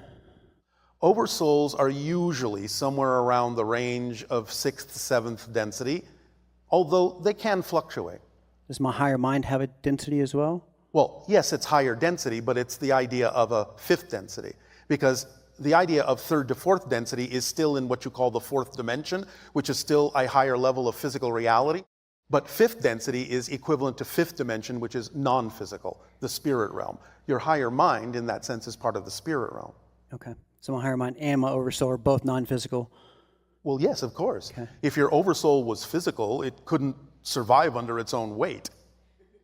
So it's only physical in the sense of the different physical incarnations it may project itself to be. So collectively, it can be physical, but not as a single being physically. Unless you want to look at the idea of the planet itself as a physical oversoul, which you can. So the next topic I want to discuss is visits. So I've been receiving visits for probably a long time, but I've been aware of them for several months now. And it's every single time that I meditate, my eyes start to vibrate rapidly. They roll on the back of my head. Yes. I believe they're using some type of technology on me to stretch me. You could say it's a type of technological assistance, but it's not really technology as you understand it. But nevertheless, the idea is that you're receiving higher frequency energy, but you may not necessarily completely be processing it or allowing it to flow through you in an unimpeded way. And therefore, that might be the cause of some of the effects that you're experiencing. Who are the beings that are doing this? Not telling you that. Not telling you that. Okay. It's not my place. Okay. Can I ask you, I'm aware of 3 different types of my spirit guides. Yes. Can you verify? I believe I have a... Until you say something, I don't know. Tall gray, mantis, Yael. Did you say Yael? Yes. We can verify that one. That's okay. It doesn't mean the others don't exist, but we're not able to verify them because, again, it may not be our place. Okay. I've pretty much verified those myself, so I'm okay with that. All right. The Yael was actually the one that was in question for me a Well, there little you bit. Or who are the ones that are present, I guess, during the visits? Sometimes it is Yael, sometimes it is Shalanaya, sometimes it is the idea of other hybrids or other beings. And yes, Sirius sometimes can be there as a consciousness. Yeah, I connect to Sirius quite a bit. Shalanaya, that's one of the branch offs of the Anunnaki? Oh, no. No. The Shalanaya are the children, the hybrids that will be coming to live on Earth with all of you eventually. Okay. So... The Anunnaki no longer exist in their original form. I understand. They have evolved into the beings that now occupy the star systems in Lyra and the Pleiades. Okay. Is the past created in... So if the past is created in the now, yes, then is my memories just beliefs? In a sense, yes. Because the idea is that as you create a new now, you have to create a past that makes it logical that this now came from it. And therefore, whatever history you might remember now may not have been the history you knew 5 minutes ago. It might be radically different. And you wouldn't necessarily know that. Although sometimes, again, because space and time is becoming more fluid and more flexible, sometimes people are beginning to recognize they might have had a different history a few moments ago or years ago. And this is what is, to some degree, responsible for what many of you have begun calling the Mandela effect, where different people will literally remember different histories, and it's not just because you might have a bad memory. It's because you actually are really remembering different histories. So I could have literally come into this incarnation a week ago and I wouldn't know the difference. You may or may not know the difference, depending upon whether it is relevant for you to know the difference. Okay. Yes? How long does the average state of being last for? Well, that depends on how you mean that, because there will always be fluctuations that will be relevant for different purposes of expression. But if you want an overall, overarching idea of a state of being, there's no reason for a state of being to go away until you create a reason for it to do so. Okay. But there may be fluctuations within that state. Okay. Do I have a pre-incarnation agreement with the Yael Yes. to Yes. channel? Yes. I thought so. Okay. Thank you. I've been looking for some outside validation, so Outside what? The box? yes. Yes. Okay. Yes. What spectrum of light are human auroras in?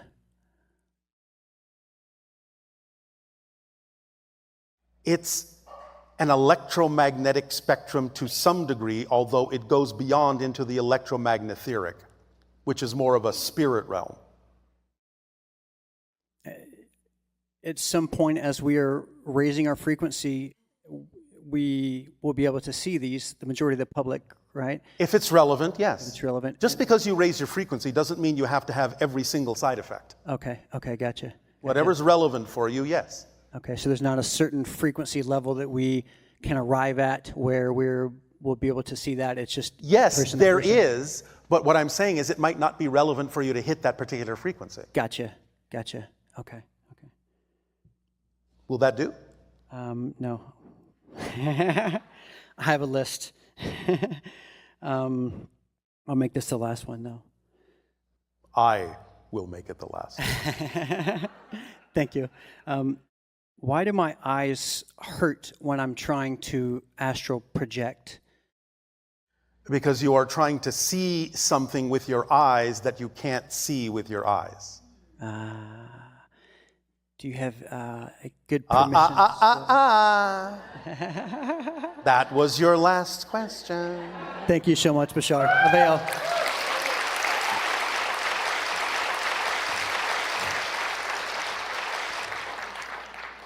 It's about learning to see with your consciousness.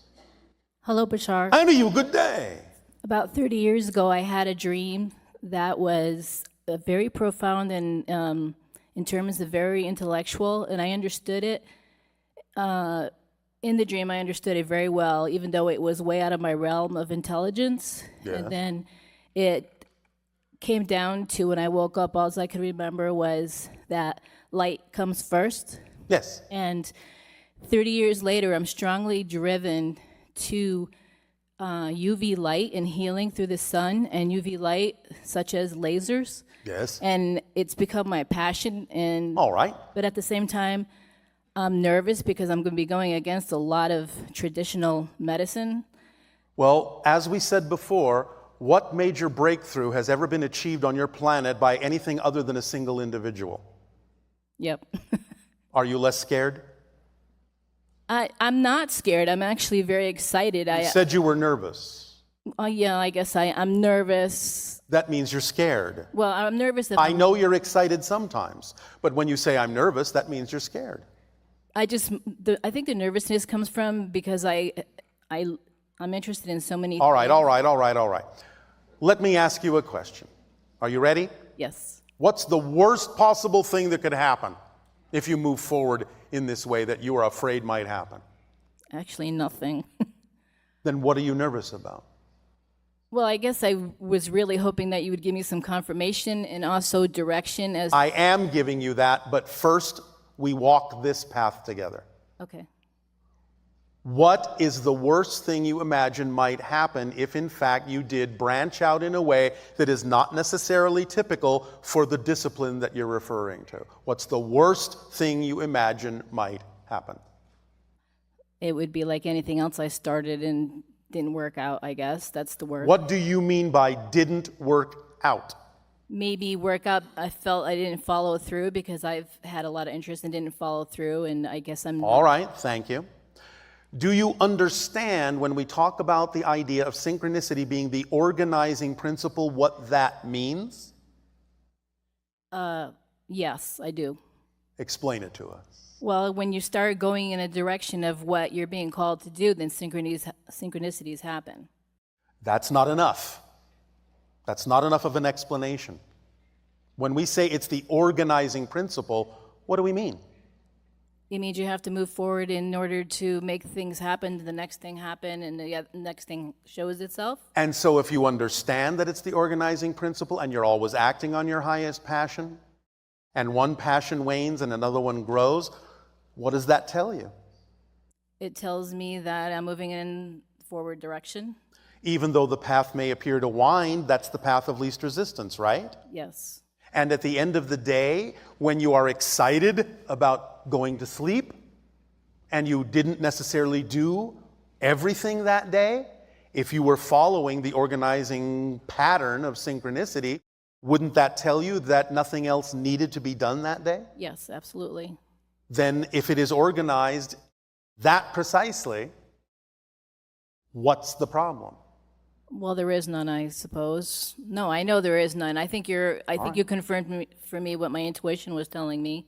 Yes. And the only other thing that comes with that is... As long as you are honest with yourself about whether you are dampening your excitement or whether something is truly not your excitement, or conversely, if you are honest with yourself about something that is truly your excitement, and you're not just disguising anxiety as excitement because you don't want to face the alternative of the belief within you, as long as you're honestly clear about what you're doing and whether something is truly your excitement or not, just keep moving and you'll be fine.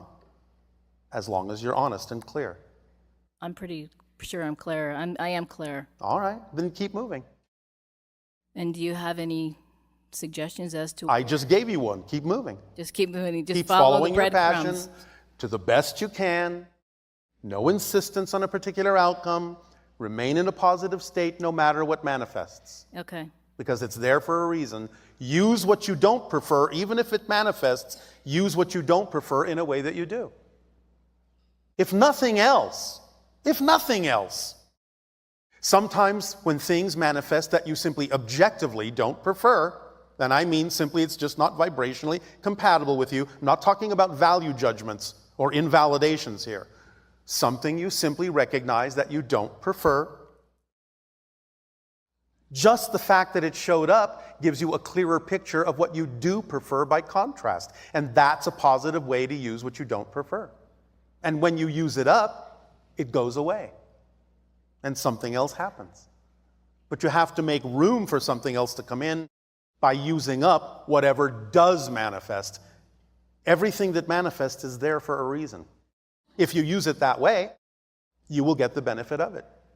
Yes? Yes. Does that help?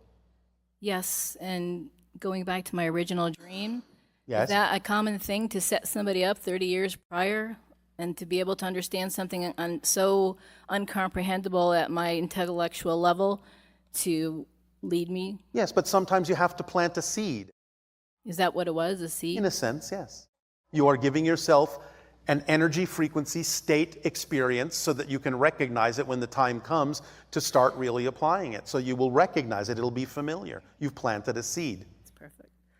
Okay. Yes? I understand. All right. Thank you. You're welcome.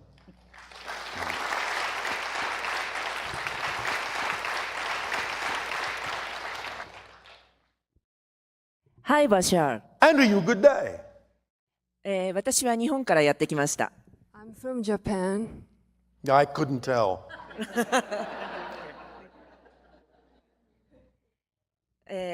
私は昨日ベルロックへ来ました。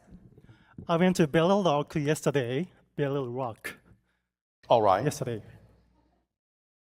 かなり高いところまで登って、そこから少し飛び降りて足を怪我しました。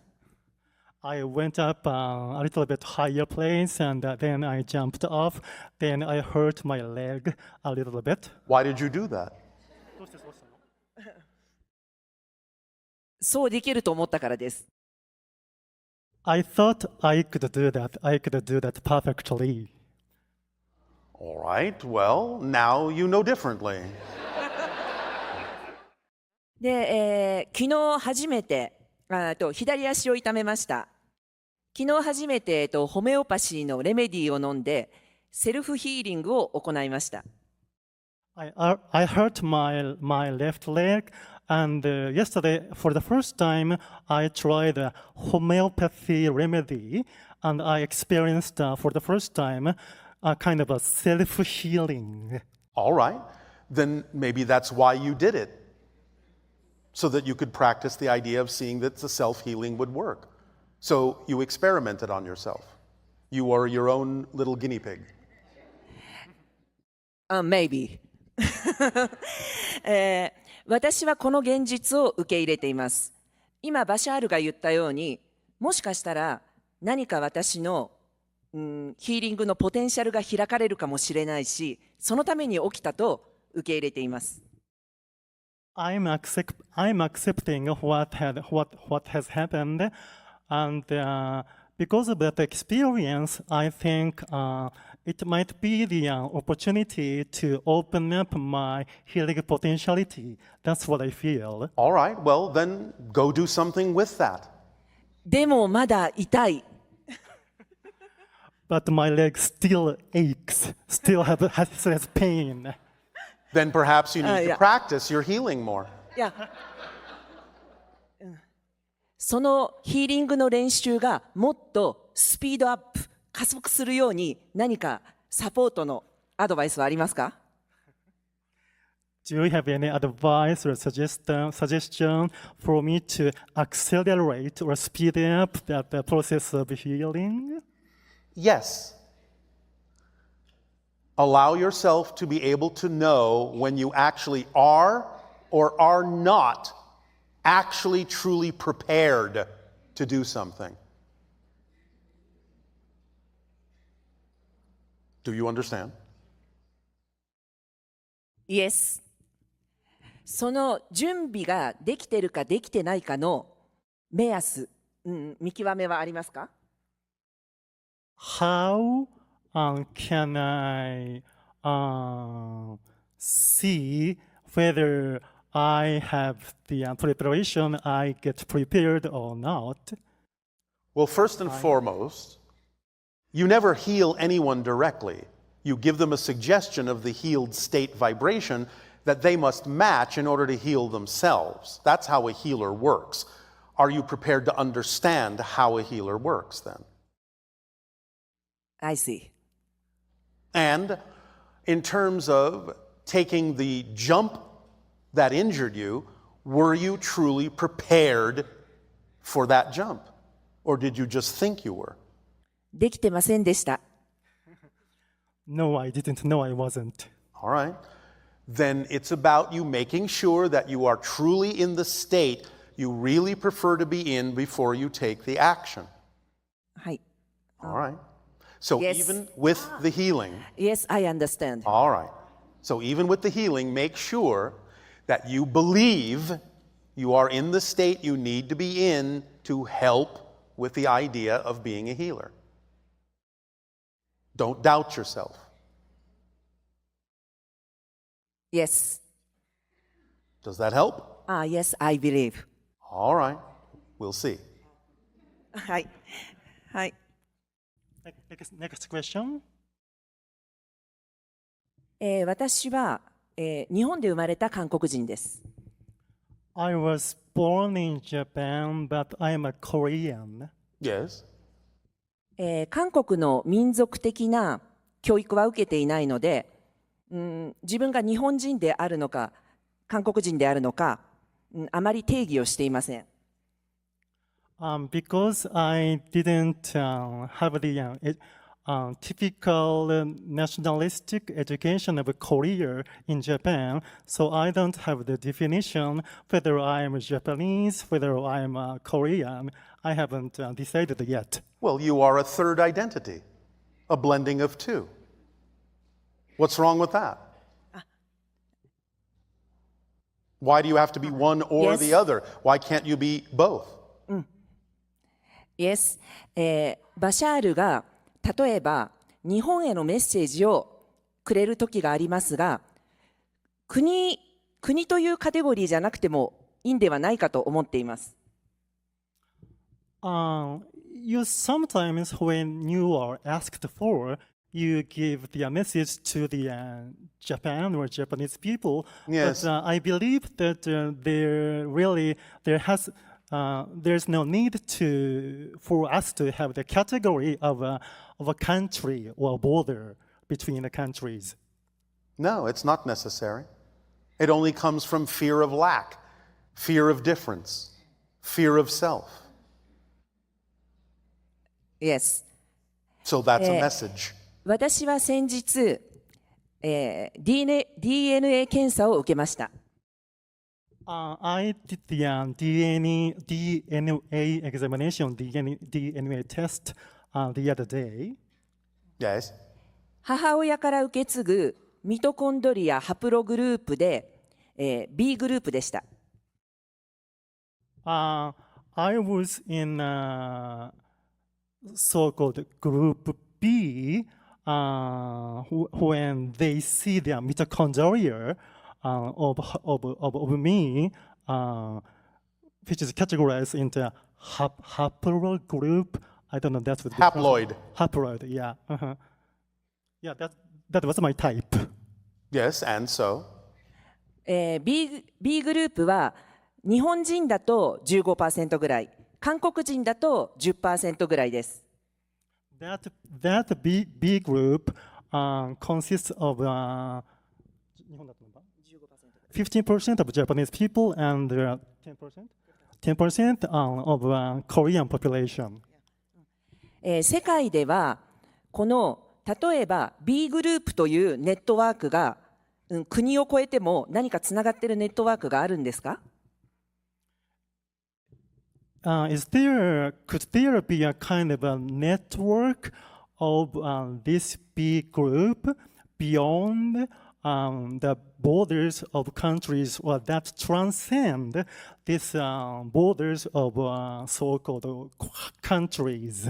Yes. Does that make sense? Yes. 今この人類で初めてこの B グループが、こう検索できたのは、この北米の先住民族と聞いています。何かその B グループの人たちの、役割であるとか、バシャールからのメッセージはありますか？ I have heard that this B group was first found in First Nation people in Northern America. And do you have any message or comment regarding this B group in terms of what she said? The only thing I can tell you at this moment is you may do some research into a group of people called the Denisovans. Denisovan. Denisovan. D-E-N-I-S-O. Denisovan. Denisovan. Yes. Look them up. Do some research. わかりました。調べてみます。Okay, I will check that. All right. ありがとうございました。ありがとうございました。Thank you very much.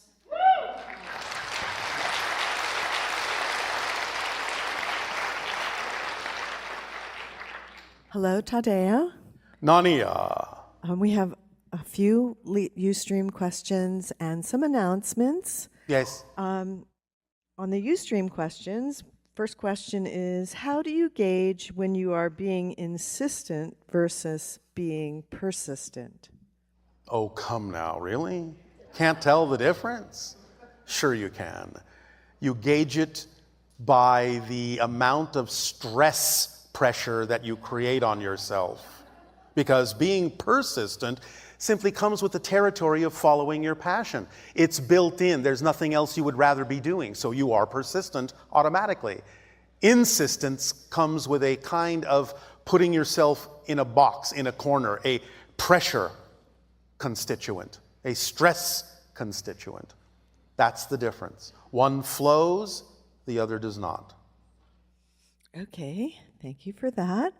The next one is regarding the illusion of power versus the power of illusion. Yes.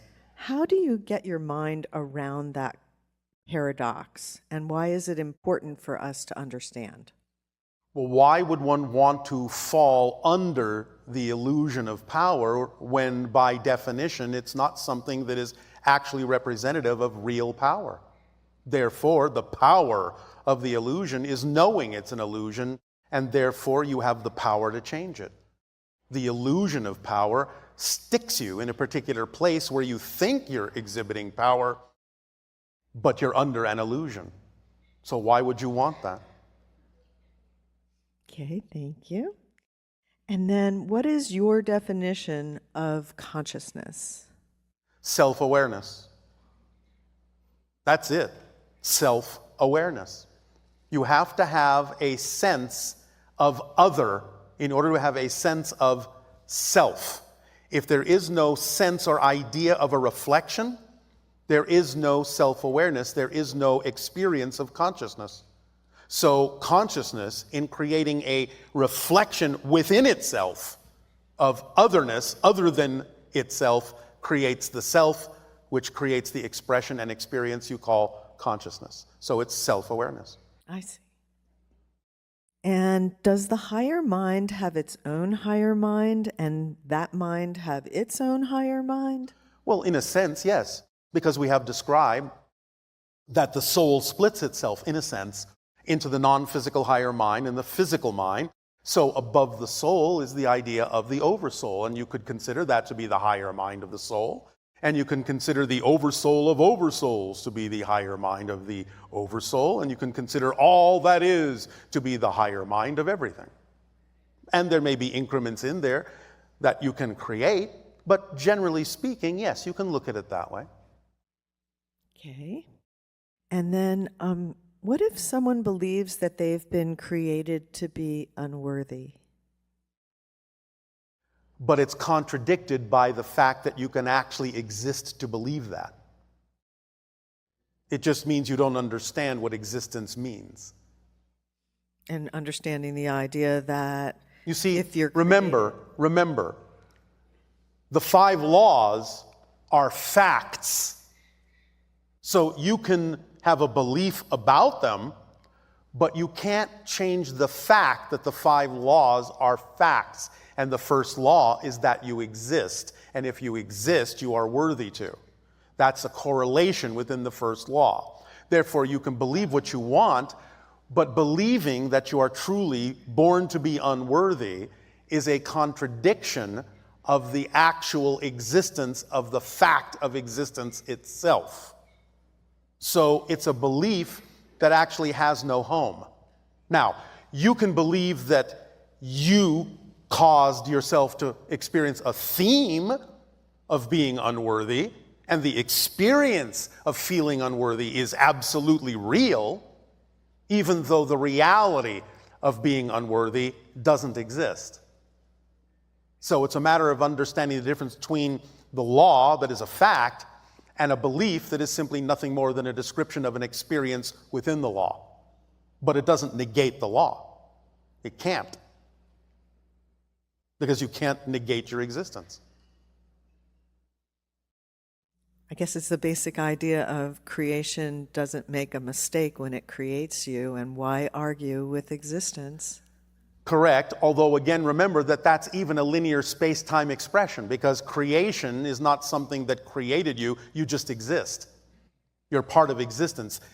Remember that time, beginnings, middle, endings, is subject to existence. Existence is not subject to time. Time is a creation within existence. Existence just exists. That's its quality. It doesn't have any other quality. It just is. There is no what came before existence. There's no such thing. Existence exists. Okay. And therefore, at this timing, we will continue our transmission with the moonlight meditation, and we thank you for the co-creation and interactions that occurred beautifully in this part of our transmission this day of your time. Our unconditional love to you all until we meet again. Good day.